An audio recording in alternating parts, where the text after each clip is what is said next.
I think this is again another way of manipulating Africa. Zimbabwe is a country, is a nation which got independence.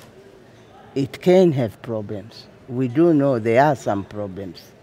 But if somebody wants to arm twist Zimbabwe, that's not the best way to solve the problems. I think in the developed countries, there are so many countries which are doing things which not all of us subscribe to. We've seen the Iraq war. Not everybody accepts what is being done in Iraq.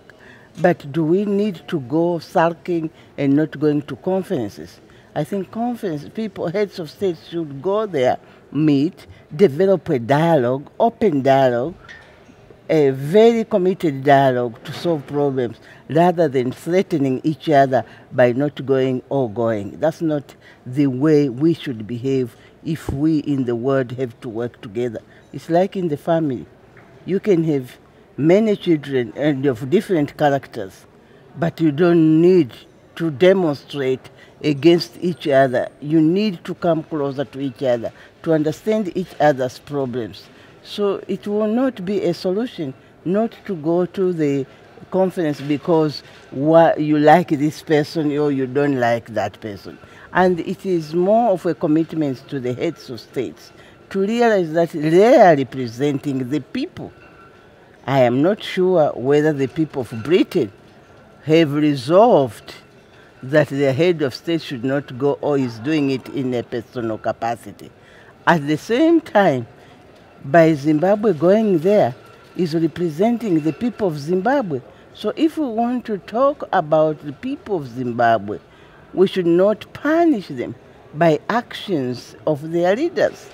So I think if we really want to move in the right direction, and the African way of doing it, you discuss things under a tree until you agree.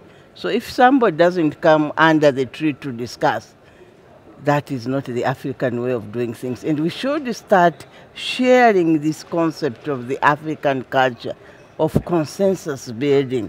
We always sit together until we agree. You don't discuss over the telephone. After all, there are no telephones. So we cannot threaten each other. So in this meeting, we should want every leader to be there.